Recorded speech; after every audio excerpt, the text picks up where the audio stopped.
And nothing on plosives. Nothing. Yep. Yep. It's Great.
We are going to have so much fun, you won't even stand it.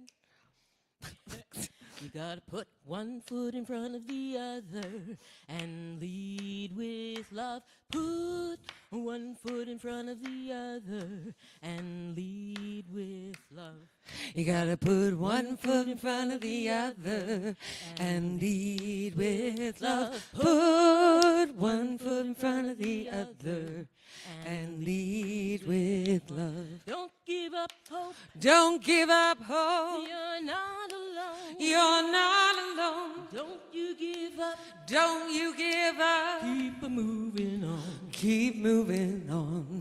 Lift up your eyes. Lift up your eyes. Don't you despair. Don't you despair. Look up ahead. Look up ahead. there. That's right there. It's right there.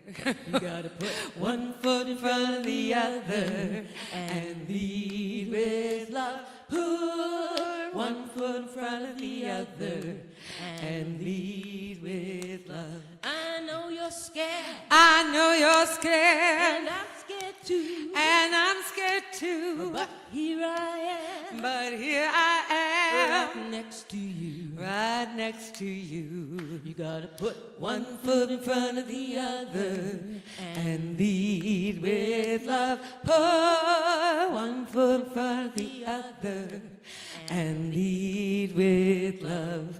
You gotta put one foot in front of the other. Lead with love. Put one foot in front of the other and lead with love. One foot, or I don't know what that meant. Yes, I'm sorry, yes. That's okay. Keep going with, one foot in front of the other and lead with love. Put one foot in front of the other and lead with love.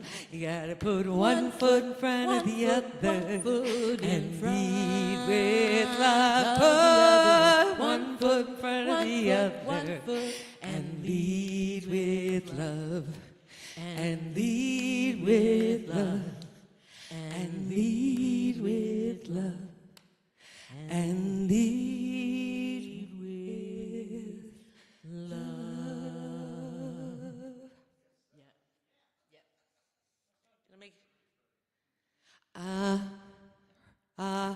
I know.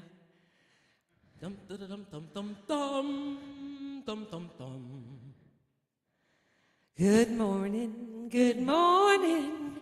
It's great to see you late. Good morning to you. Yeah, I don't know. Thanks, Josh.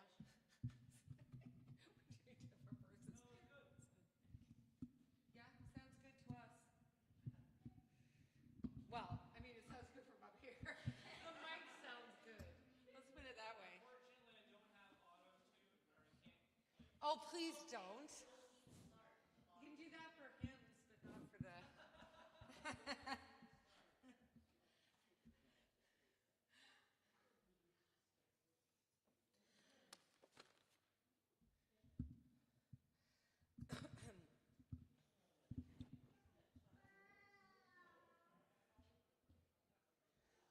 Okay. Thank you, Ms. Beverly. You rock.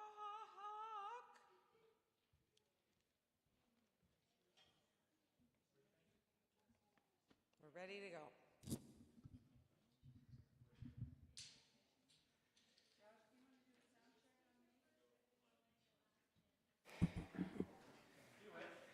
Good morning. Welcome to the First Unitarian Church of Hamilton.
Good morning. Welcome to the First Unitarian Church of Hamilton. We welcome you here in the sanctuary and also those who have opted to join us online.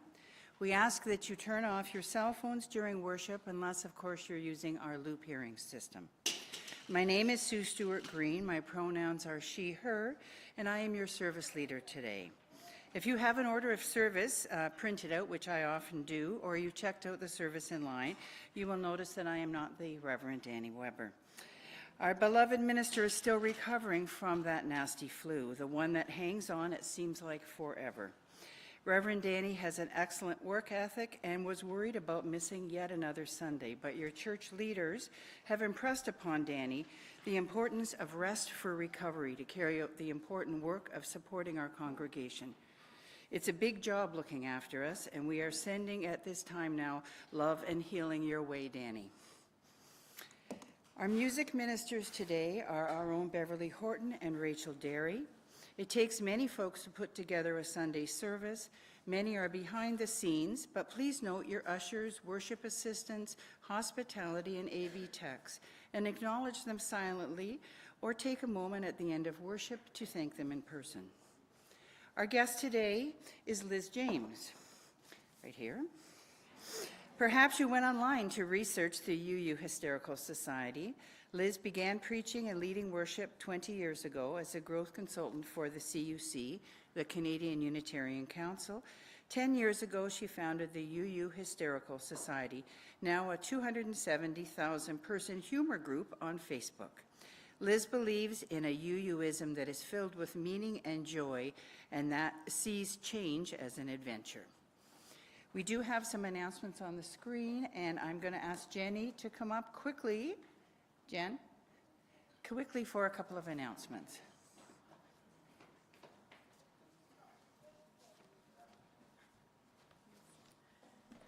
Hello, everybody.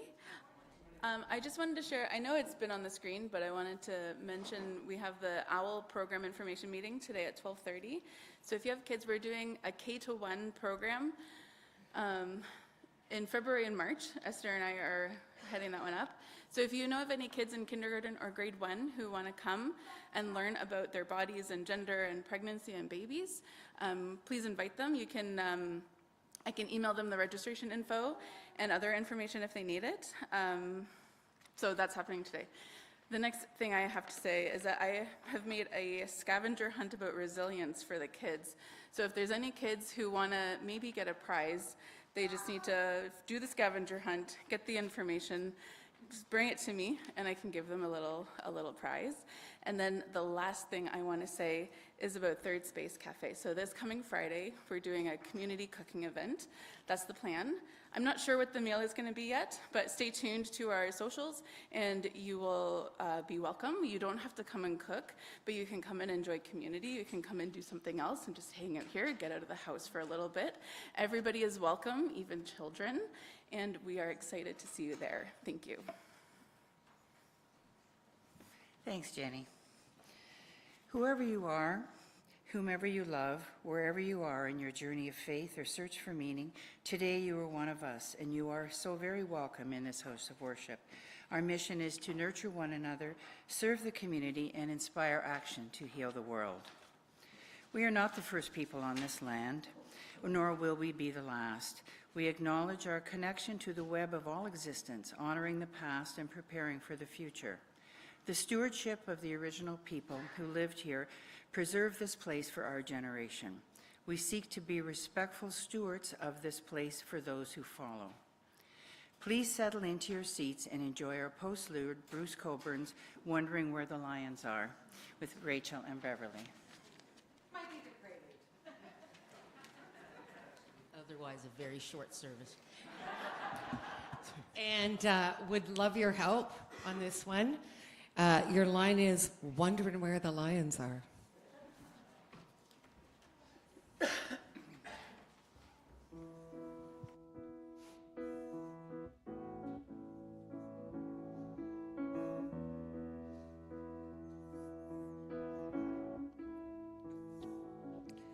Sun's up, looks okay, the world survived into another day. and I'm thinking about eternity. Some kind of ecstasy's got a hold on me.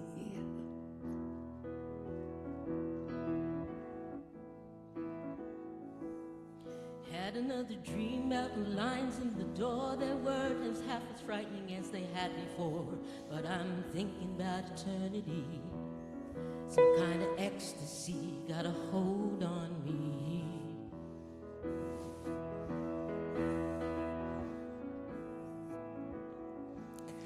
Walls, window, trees, waves coming through. Will you be in me and I'll be in you, together in eternity. Some kind of ecstasy's got a hold on me.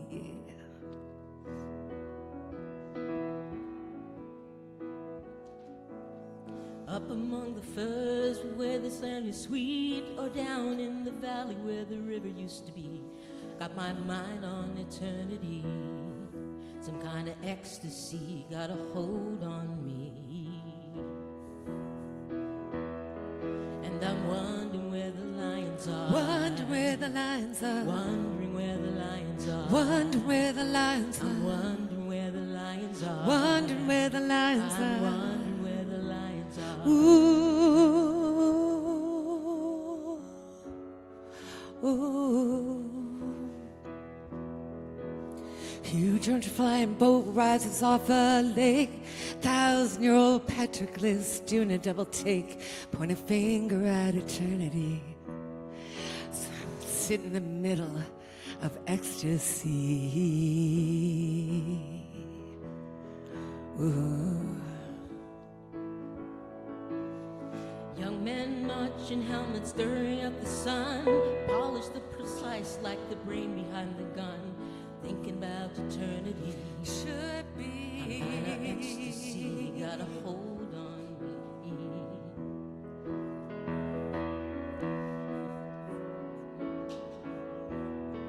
And I'm wondering where the lions are. Wondering where the lions are. Wondering where the lions are. Wondering where the lions are. Wondering where the lions are. Wondering where Let's the hear ya. lions are. Wondering where the lions Wondering are. where the lions are. Wondering where the lions Oh, I'm are. wondering where the lions Yeah, are. I'm wondering where the lions Wondering where are. the lions are. Wondering where the Oh, lions I'm wondering are. where the lions are. Wondering where the lions are. Ooh.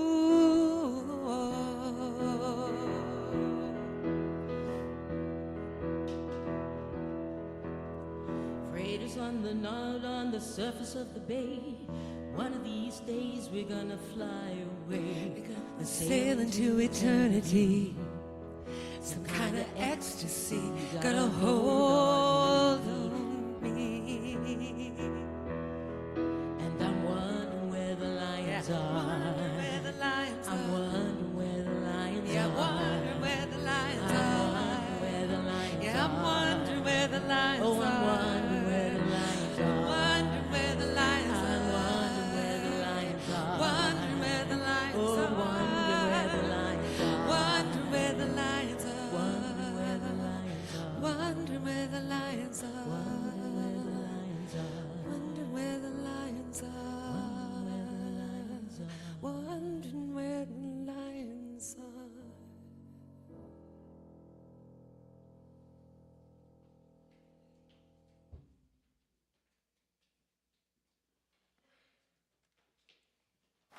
It's my pleasure to invite our guest, Liz James, as our chalice lighter. The words we're going to have for our chalice lighting were chosen by Reverend Danny.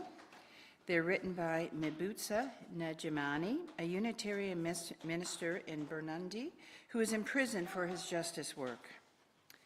In my cell, a flaming chalice kept coming to me as a symbol that connected the people who were trying to help me, but also a possibility of a future despite the darkness. I visualized futures that didn't yet exist. I dreamed beyond my cell walls. My imagination became my resistance. Please join us in our chalice lighting words. May this chalice be our chite of friendship and love. Thanks, Liz. Our call to worship. I've chosen these words by Bran Lennox, titled The Mysterious Pull of the Unanswerable. We have chosen to bring ourselves here to this sanctuary and online to gather as a community of faith.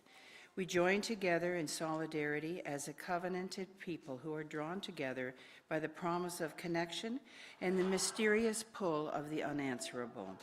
We draw on experience of love and wonder to lift our hearts and move us beyond the mundane. As seekers, wanderers, appreciators of nature, connoisseurs of curiosity, and creators of connection, our paths have converged today so that we might present to the Spirit that is worship. And so let us worship together. Please stand as you're able for our first hymn, number 368. Now let us sing. So this one's kind of fun. This will bring us some energy. Now we have two parts in this hymn. We have the lower voices and the upper voices. And I have to thank John, did a great job on the slides. You'll see that the lower voices on the top line and the higher voices on the second line. Now we are going to start with the lower because you always kind of get ignored, right, with this hymn. So we're going to start with the lower voices just singing their part, and then we're going to add the higher voices. Pretty simple line. Now let us sing, sing, sing, sing. Now let us sing. Let's sing, sing, sing. Lift up your voice, be not afraid. Now let us sing to the power of the faith. Let's do that again. Now let us sing, sing, sing, sing. Now let us sing, sing, sing, sing. Lift up your voice, be not afraid. Now let us sing to the power of the faith within. That's good. So you ready, lower voices? You're going to start us. Upper voices are going to join. Here we go. Now let us sing to the power of the faith within. Now let us sing to the power of the faith within. Lift up your voice. Be not afraid. Sing to the power of the faith within. Now let us sing to the power of the hope within. Sing to the power of the hope within. Lift up your voice, be not afraid. Sing to the power of the faith within. Now let us sing. Sing of the love within. Sing to the power of the love within. Lift up your voice, be not afraid. Sing to the power of the love within. Now let us sing. Power of the joy within. Sing to the power of the joy within. Lift up your voice, be not afraid. Sing to. Let's do joy again. Now let us sing the power of the joy within. Sing to the power of the joy within.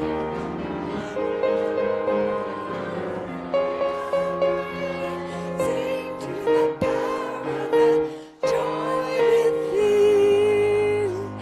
That was awesome.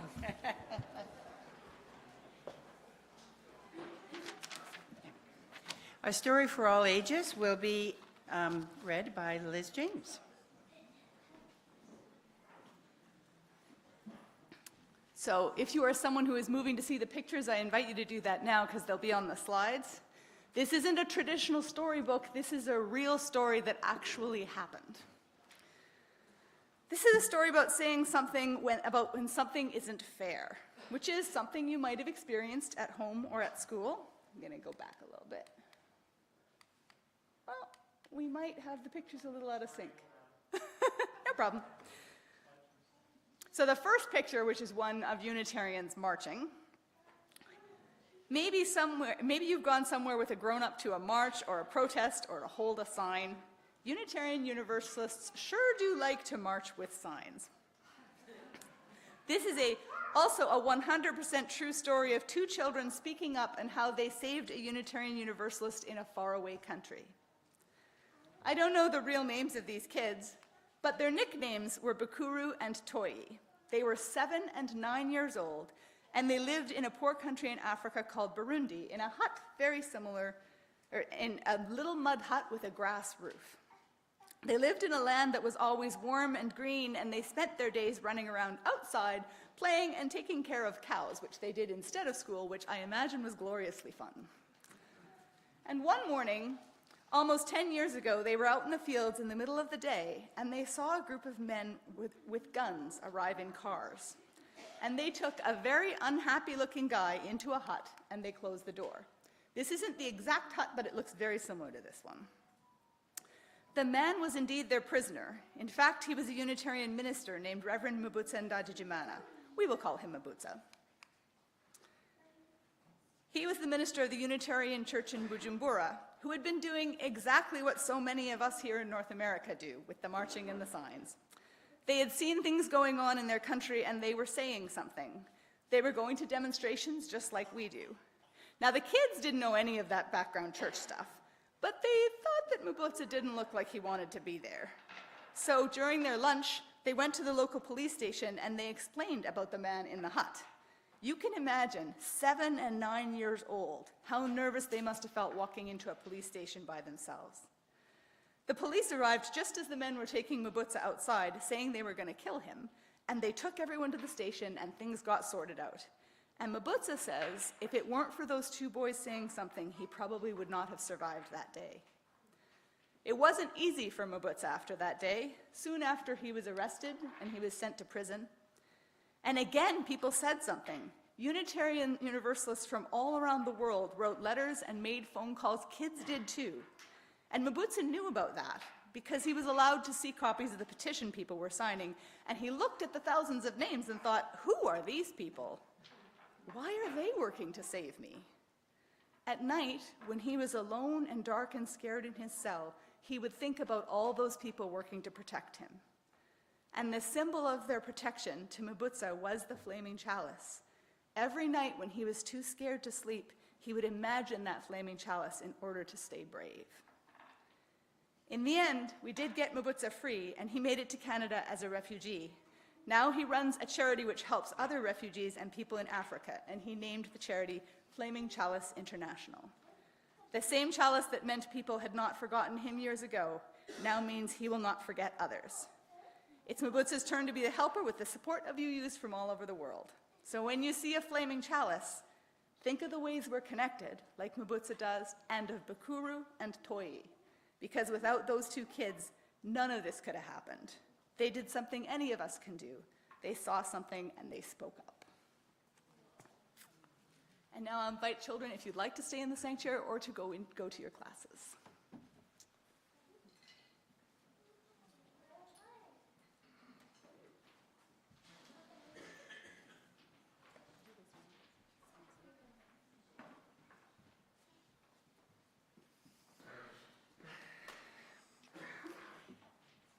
Thank you, Liz. This is the time in our service for our offering.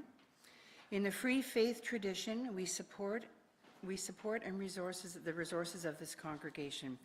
Our gifts and donations sustain the many ministries of this church, a community we have chosen to join and to support. We will now receive our offering while we listen to our music ministers perform I Wish I Knew How by B. Taylor and D. Dallas.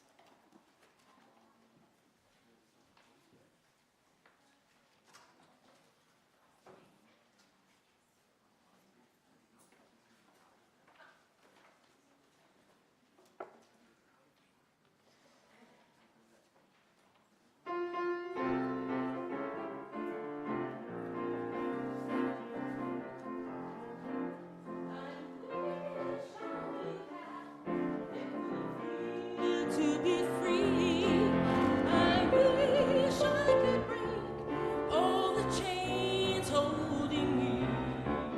I wish I could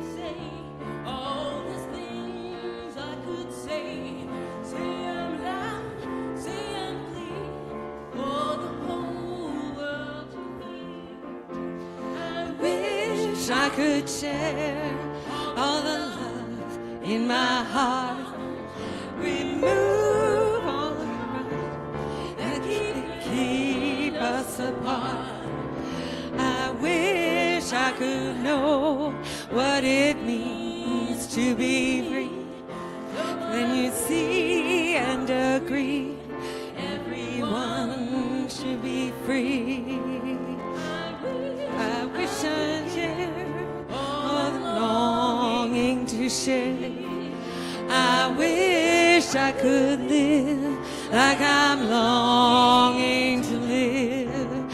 I wish you could do all the things I can do, though I'm way overdue. I'd be starting anew.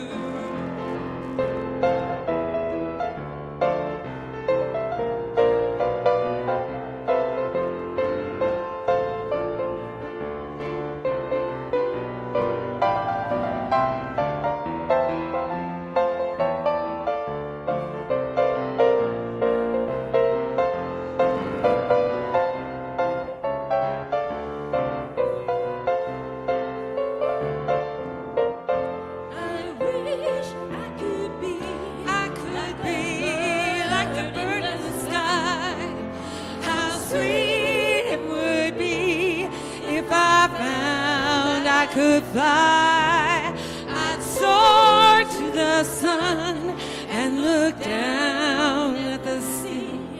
Then I'd sing, 'cause I'd know how to sing what it means to be free. 'Cause I know feels to be free.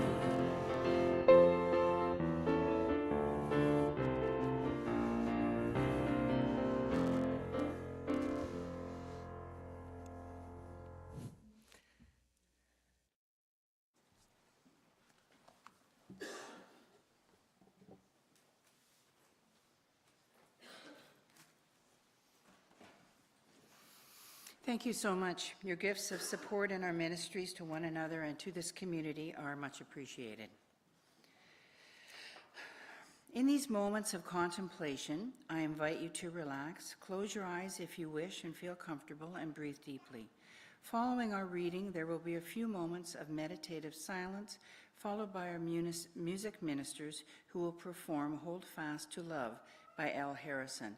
At that time, you're welcome to come forward and light a candle of joy or concern. This morning's meditation reading was chosen by Reverend Danny with words by Trevor Noah. People always lecture the poor. Take responsibility for yourself. Make something of yourself.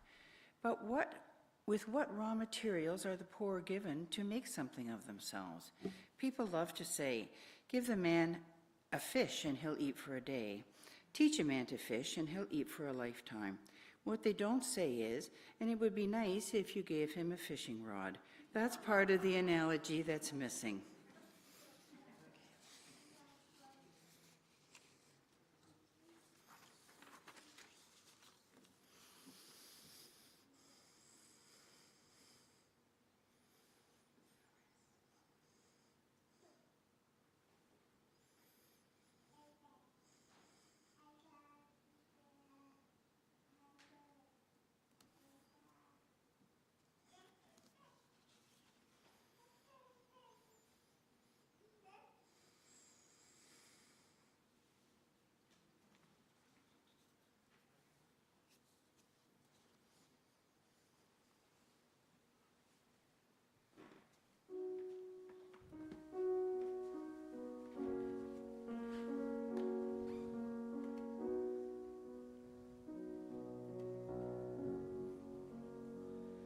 Hold fast to love, for it's not broken.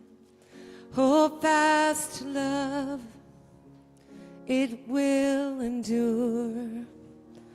Hold fast to love, hold your heart open. For all this hurt, love is the cure. Hold fast to love, it's staying. Respect the ones who've lost their way. Hold fast to love. It shows the way clear, so we can face another day. Hold fast to love, it's in our voices. Hold fast to love, it's in our hands. Love rises up to guide our choices. There is no storm love can withstand.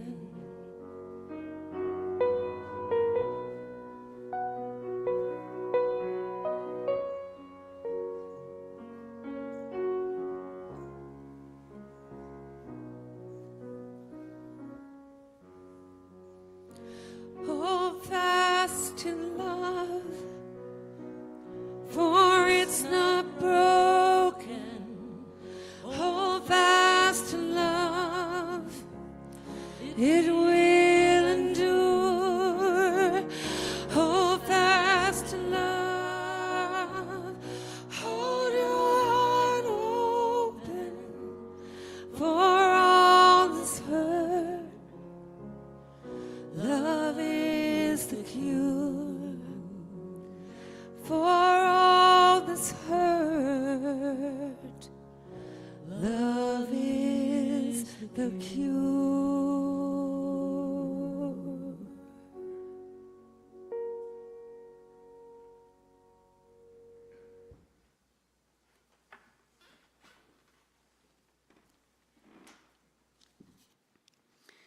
We come now to the time in our service when we affirm the ways that we are connected in this life as we live into the truth, and what affects one of us affects all of us. In a spirit of community care, let us open our hearts to one another and all that we hold sacred. First, we hold in our hearts today Michelle, who has a concern. Please keep my Minneapolis family and friends in your thoughts and prayers and hearts as they take to the streets, resisting and melting the ice. Through their resistant acts of humanity and kindness, today there is a planned singing vigil and march through the streets between 1 and 3 p.m. You're in our hearts, Michelle. We know that there are also sorrows among us too tender to share.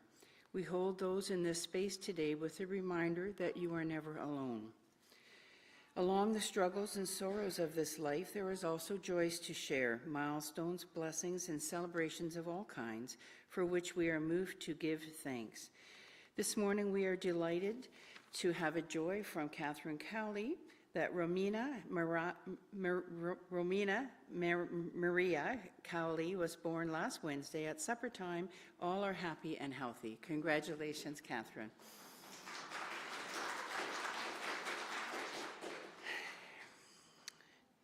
If you would like to have a joy, sorrow, or gratitude be shared with the larger congregation, you can do so by clicking the link on our homepage or by writing something in the binder at the side of the sanctuary.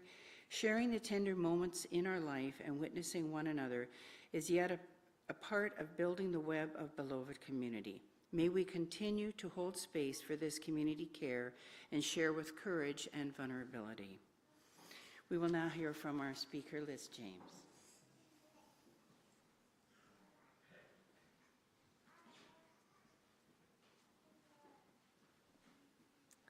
Good morning. Thank you for having me back again. I remember well a year ago coming to tell you the story of the UU Hysterical Society, and I remember how much fun it was, and especially I remember the music. That was gorgeous. This morning I'm going to tell you a story that seems completely unrelated, but is, by the end of the rambling circuitous route, the story of Flaming Chalice International, which is the partner of the UU Hysterical Society. The stuff that our funny merchandise that we sell, all of the proceeds go to support that charity. And we will get to the administrative structure, but it's a bit of a rambling story to get there. When my friend Salesh was joining our congregation in Saskatoon 10 years ago, I was one of the committee members charged with orienting him to our congregation. Salesh grew up in the Maasai tribe in Kenya. He grew up exactly as many generations of Maasai before him did. No English, no reading, no writing, no electricity, unlimited exercise, time with friends, fresh air, sunshine. In early adulthood, he fell in love with a Canadian who was visiting, and they had a family, and that's how he eventually came to be in a church in the snowy depths of Canada, where we became friends. Now, I remember at the newcomer dinner when he was joining our church, showing him the chart of how our church works, because I felt it was important that he be well informed about our governance. Since Salesh grew up without reading and writing, he could sort of sound out words, but a big chart was a lot. So I pulled it out and I was like, this is the board and this is how we get the committee chairs and they oversee these parts, then we have these staff members and we have... And he listened patiently. I'm not sure if he was listening, he was quiet anyways. Then when I got to the end of my long diatribe, he shook his head and he said, nope. And I said, no, this is how we make our decisions. And he said, no. Usually the mothers make the decisions while you are watching the children and talking. I've seen you do it. I said, well, but there's also this. And I pointed to the chart. And he looked at it for a little bit longer, and then he said slowly, this looks like a lot of work. I explained that, well, yes, it is a lot of work, but it's important to create community. You don't have to do this for community, he said. How you have community is you bring the people together and they make a community.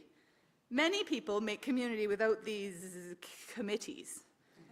It was like he was trying to explain that 2 + 2 = 4 because that's what 4 is. It doesn't need a 4-making committee, it's just 4.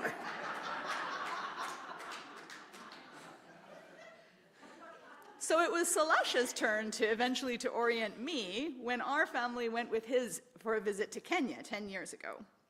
The first thing Salesh did when it was his turn to teach me about the world was drive us to a plaque in the center of his village and haul us all out of the Jeep to stand around it. The plaque marked the death of a white tourist a few years ago.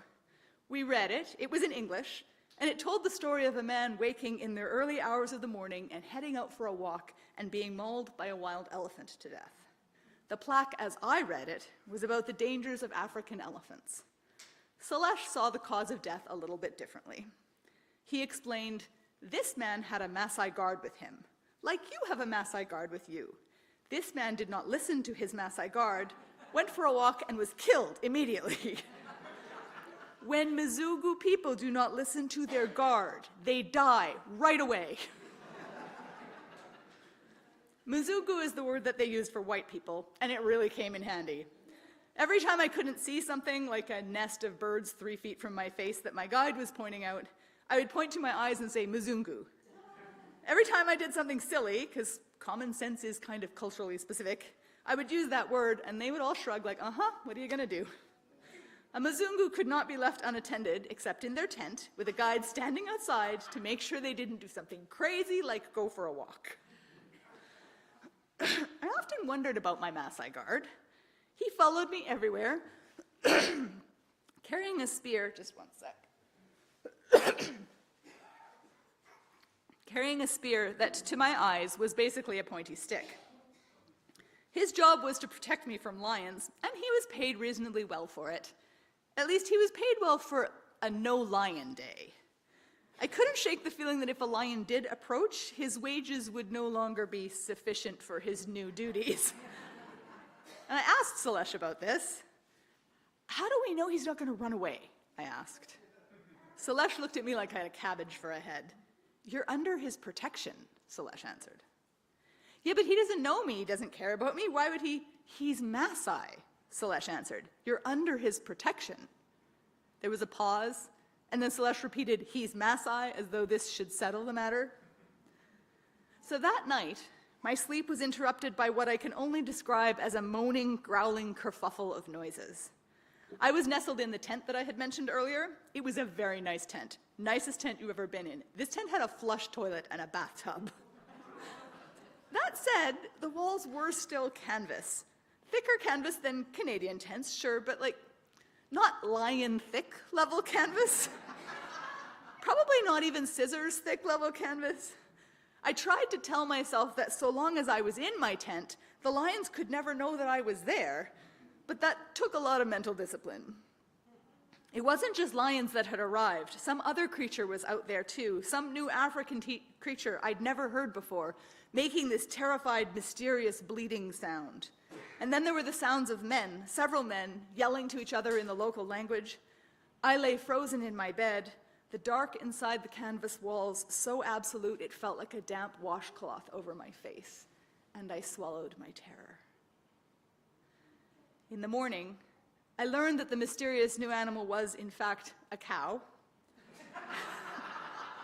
I said, cows in Canada don't make that noise, and Celeste said, cows in Canada aren't being attacked by lions.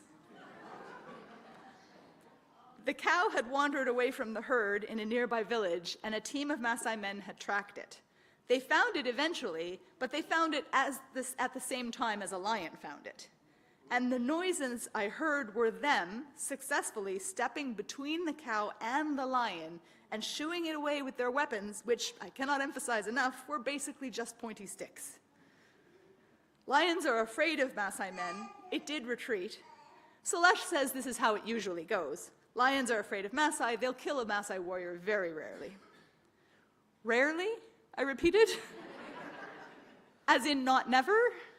Not often, Celeste said, which is just another word for rarely. I couldn't imagine risking my life like that, I said. They're Maasai, Celeste answered. Like it was a complete sentence. A Maasai cannot give up on a cow. Suddenly, it all slid into place. It wasn't just about the one cow. Suddenly, my Muzungu eyes could see the big picture. It has been explained to me that the Maasai have survived for centuries through their reputation for bravery, self-sufficiency, and honor. Maasai never give up. And the fact that everybody knows this is one of their greatest assets. Lions do not tango with Maasai. The neighboring Kikuyu tribe usually does not tango with the Maasai. Even the Muzungus did not tango with the Maasai, and Muzungus tango with everybody. They did try, but when they did, Maasai struck back hard and then took their herd of cows and moved before reinforcements could arrive. And so the Maasai were never colonized, an accomplishment which has earned them admiration of people all over Africa. In modern times, Muzungus are not adversaries exactly. It's more complicated. They are a threat in some ways still, but they're also tourists who bring money, which they exchange for a chance to look at wild animals in safety. And so, the Maasai reputation for bravery is still a communal asset. The reason my guard would protect me at all costs was because if one Maasai guard allows one tourist to die, everyone's reputation would suffer. The entire region's economy would be put into jeopardy. Everyone's livelihood was at stake. He'll protect me, I said, because I'm like a cow to him. Celeste nodded. A Maasai cannot give up his cow because a Maasai cannot give up his reputation and his independence. His Maasai identity is how generations of his people have survived. My Muzungu eyes were improving. Then I felt a cold knot forming in my stomach. Because I wasn't actually there as a tourist on safari, I was there working on behalf of a project. The Ultimo Well Project began with my home community raising money in partnership with our congregation for a well in Celeste's village. Over time, the well had grown into a garden and a community center, and there was a budding relationship between the two communities. And I was there as a part of that relationship to talk to the Maasai about some challenges to their way of life. In recent years, the Kenyan government had divided the land and deeded it to individual Maasai. Now they couldn't move to chase the rainy season, and this was taking a toll on their livestock, half of whom had died in the last year. Also, the Maasai population was growing, and finite land can't sustain a growing population, especially not on a livestock-based diet. Add to that the challenges of global warming, and it was clear that the outside world was finally reaching the Maasai, and they would need help in adapting. This had sounded so simple back in Saskatoon. As the saying goes, you give a man a fish and you feed him for a day, you teach a man to fish and you feed him for a lifetime. I was here to tell the Maasai that they needed new skills and teach them in their transformation. When the task was in front of me, though, it was totally different. I was just one more white person arriving to tell the Maasai how they needed to give up their cows and embrace the future. One more colonizer telling them this time it was different, which was what every colonizer before me had told them. And I was going to say this like I was some kind of expert, shadowed by this Maasai guard who had to keep me from trying to take a selfie with a lion cub or whatever Muzungu idiocy I might come up with. Teach them to fish? What kind of arrogance was that on my part? As we rode to the well on the site of as we rode to the well site on the day of the big meeting, I felt a new feeling of unease in my stomach. I found myself thinking back to the advice of my friend Mwibutsa, hoping to find something to hold on to. Reverend Mwibutsa Ndagijimana, who by the way used to be named Fulgence, if you know him by that name, has a long career working for charities in several countries in Africa. I had met with him and Celeste to discuss the trip before leaving Saskatoon. We each brought our own unique gifts to that conversation. Mwibutsa brought all kinds of experience in community and economic development, having worked with a variety of cultures in a variety of African countries. Celeste brought in-depth knowledge of the Maasai of the region that we were working with. And I brought, well, I know a lot about Robert's rules. I'm really good with a chart. There are not many statements you can make about Africa that are true all over that whole continent, but not a fan of Robert's rules might be one. So I mostly listened. And the meeting that unfolded was nothing like what I was used to. Mwibutsa asked question after question. He wanted details about everything from how the Maasai choose whose hut gets built where, to the ratios of goats to cows. He frequently expressed admiration for the Maasai, who are admired all over Africa. He mostly listened. At the end, when we asked for advice, Mwibutsa said, "The Maasai have always solved their own problems. The most important thing is for the Maasai to continue to know that they can solve their own problems. You need to listen and help as you are asked to help, in only the ways that you are asked to help." I thought about that during the Jeep ride. I thought about it as the women filed in for our meeting, as I cooed at the babies and sipped the tea. I observed every woman who arrived putting 10 shillings in the coffer. It was 20 if you were late. I asked questions through my translator and learned that the husbands take the money if women try to save up at home. So they have this investment club where they pool tiny amounts that each one gives, and then they buy one big thing, like a goat for one woman or school fees for a child. They each take turns being the recipient according to their need and their situation. It was easy to do, as Mwibutsa had said, to express admiration for the ingenuity and the perseverance of these women. It was harder to bring the conversation around to the subject of cows, especially because even with my Muzungu eyes, I could see I was not the person to teach these women how to fish. I did not know how to metaphorically fish in Africa. And then an older woman took a breath to speak. Everyone fell silent. I could tell it had been prearranged that she would be the one to tell me something they felt I needed to understand. The cows, she told me, are not working. There are too many people and not enough land or water. The herds are dying, and it's not going to work to live this way much longer. Of course they already knew. Of course. Maasai know cows. If my Muzungu eyes could see it, they already knew. We try to sell things at the market, the woman explained, but we have to borrow what we sell, and that's an expensive way to run a store. We know how to make beaded jewelry for tourists, but borrowing money for beads is expensive. We know how to make honey, and we have resorts willing to buy from us, but it costs money to make it sanitary for tourists and package it properly. We need you to talk to the white mothers and ask them to help us. Of course they had a plan.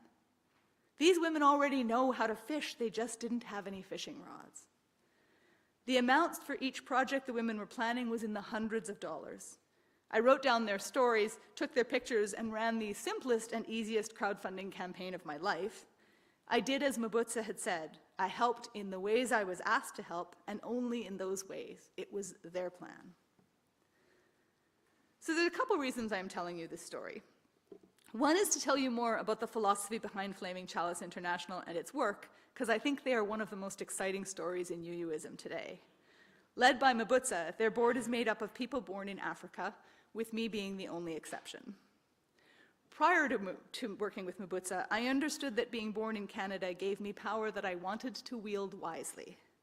I had worked with refugees and aid in one capacity or another for most of my life, and I have found that work to be surprisingly tricky.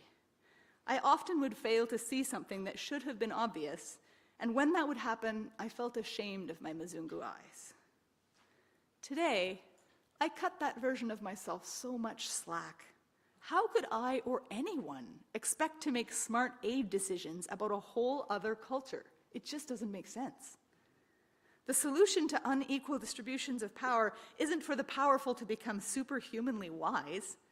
The solution is to work towards a more equal distribution of power whenever we can, so that those with less experience a more just world, of course, but also so that those with more don't have to try to be superhuman. We're not going to understand every oppression and every context, and we're not going to choose perfectly. We're going to mess up some of the time, because that's what people do. I don't worry so much about making dumb suggestions as a Flaming Chalice International board member because of how the power is distributed. If I had a bad idea, if it came to it, I could just be outvoted. It wouldn't come to that. Because it is a majority African board, FCI's structure is very different from what I am used to. And one thing is there is not a ton of voting. We usually talk about the things and the right way to proceed becomes clear, and at the end of the meeting, we do motions and voting for the minutes, mostly because that's required by the Canadian government to keep our charitable status. Especially at the beginning, this part was often led by me. It was like, now that everything is decided, Liz, will you lead us through the ritual with the motions and the voting, and we will write it down so that the white people will be satisfied. Every time that happened, I found myself thinking back to the conversation I had with Salesh about how community doesn't need complex organizational structures and charts. I find myself thinking about meeting for coffee with Mwibutsa and Salesh before going to Kenya, and how differently their conversation was structured from what I am used to. A few years into my work with Mwibutsa, it became clear that the UU Hysterical Society, which I lead, was going to need a legal organization to support some of its work. I knew we couldn't afford the time and expense that goes with traditional UU structures, so I built our board modeled on FCI's leadership structure. A board on which, fun fact, that sentence. So I built our board modeled on FCI's leadership structure. Relying very heavily on Mwibutsa for help, we have a structure in which the processes are simpler, the task lists are stronger, and the task lists are shorter, and the relationships are stronger. We think of cross-cultural skills as a thing we need to develop so we can be better helpers. But I don't think that's it. It's not all of it anyways. It is also a strategic choice we make.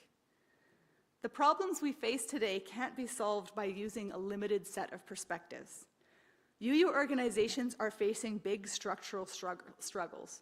Volunteers have less time and donors have less money. Legacy institutions like academia and media and church are under threat in society right now. We are in a cows are getting thinner moment as a faith. We need to make some changes in how we do things. Some of that is going to be culture shift. And I mean culture in the broadest sense. I mean nationality, sure, but also gender and sexual diversity and neurodiversity, all the things that we often talk about. But also even beyond that.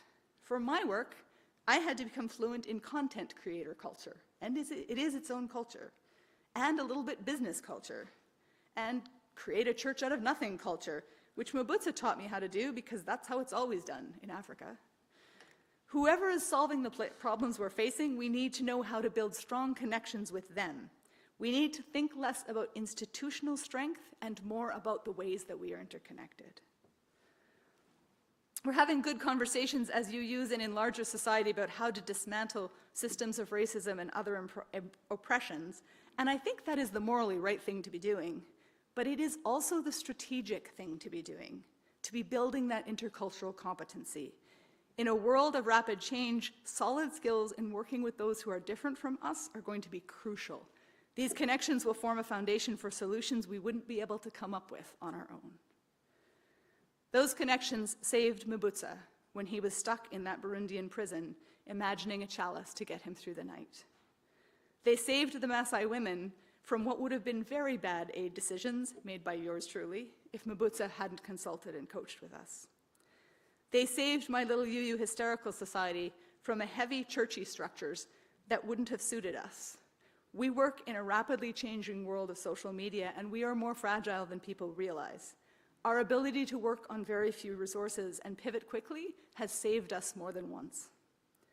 As UUs and as humans generally, we face complex problems. We will need a variety of perspectives to solve those problems. We cannot afford to see the world through only Muzungu eyes. We need to be guided by our connections to one another. I'll invite you to join us in singing Building a New Way.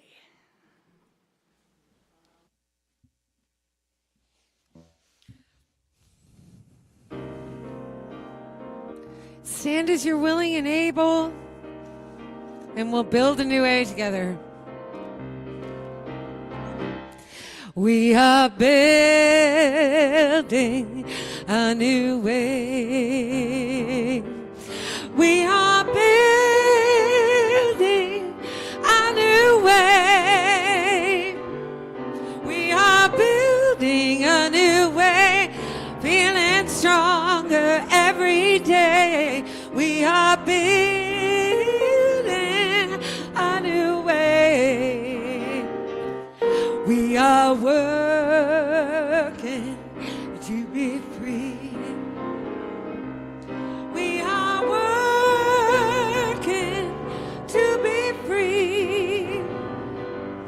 We are working to be free. Hate and greed and jealousy. We are working to be free. We can feed our every need. We can feed our every need. We can feed our every need. Start with love that is our seed. We can feed our every need. Peace and freedom is our cry. Peace and freedom is our cry. Freedom is our cry. Without these, this world will die. Peace and freedom is our cry.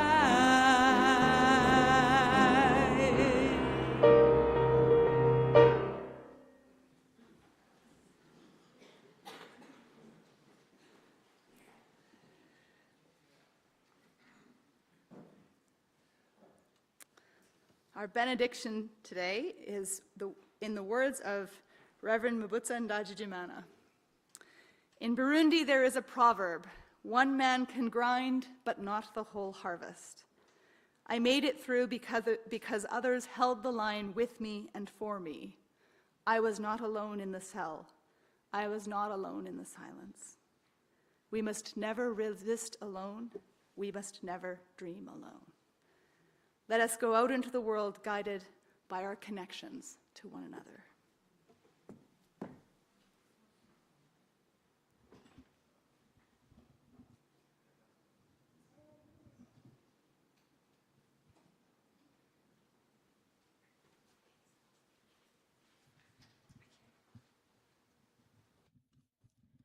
Okay, so we end the service. You've got some work to do. As usual. But first, let me provide some context. This song, Lead with Love, starts with the line, put one foot in front of the other and lead with love. I want to say that I am aware that this is ableist language, but I would like you, please, to keep in your mind that the song is about resilience, perseverance. So don't get stuck on the ableist language. Okay? I'm thinking maybe everyone needs to stand up. Those who are able, please. Right? Yeah. Willing and able, always. Yeah. Yeah. It's fine if you stay sitting as long as you join me clapping, maybe, if you feel it. Okay, so 1 sec. Let me just teach them the lines. Oh, I think So I'm they going know. to break it down. You gotta put. Hup. One foot in front of the other. One foot in front of the other. And lead with love. Put. And lead with love. Put. One foot in front of the other. And lead with love. We're going to do that one more time. You gotta put one foot in front. Okay. And lead with love. Put one foot in front of the other. And lead with love. Oh, we've got like the high school graduates here. You don't need me to line out things. That's very good. So let's try this. One other thing I need to say about this song. There's this quirky little additional part. And when I get there, stick with Rachel. Because you're going to sing. I'm with you. You're going to keep singing what you've been singing, but I'm going to put, and I should give a hazard warning. Don't try this at home. So she's the call. We are the response. You ready? Yeah. You gotta put one foot in front of the other and lead with love. Put one foot in front of the other and lead with love. You gotta put one foot in front of the other and lead with love. Put one foot in front of the other and lead with love. Don't give up hope. Don't give up hope. You're not alone. You're not alone. Don't you give up. Don't you give up. Keep moving on. Keep moving on. Lift up your eyes. Lift up your eyes. And don't you despair. Don't you despair. Look up ahead. Look up ahead. The path is near. The path is near. You gotta put one foot in front of the other and lead with love. Put one foot in front of the other and lead. Let's hear it. You gotta put one foot in front of the other. That's it. And lead with love. Put one foot in front of the other and lead with love. I know you're scared. I know you're scared. And I'm scared too. And I'm scared too. But here I am. But here I am. Right next to you. Right next to you. You gotta put one foot in front of the other and lead. I can't hear it. Love. Put Oh, there it is. one foot in front of the other And lead with love. You gotta put one foot in front one of the foot, other. one foot in front With love. of Put the other. one foot in front one of the foot, other. one foot and lead. I need with more. love. You gotta put One foot in front one of the foot, other. one foot in front With love. of the other. Put One foot, in front one of the foot, other. one foot, and lead with love. You gotta put one foot, in front of one the foot, other. one foot in front with love. of the Put other. one foot in front of one the foot, other. one foot, and lead with love. Let's do that again. And One foot, one foot, and lead with love. One foot, one foot, one foot, and lead with love. And lead with love.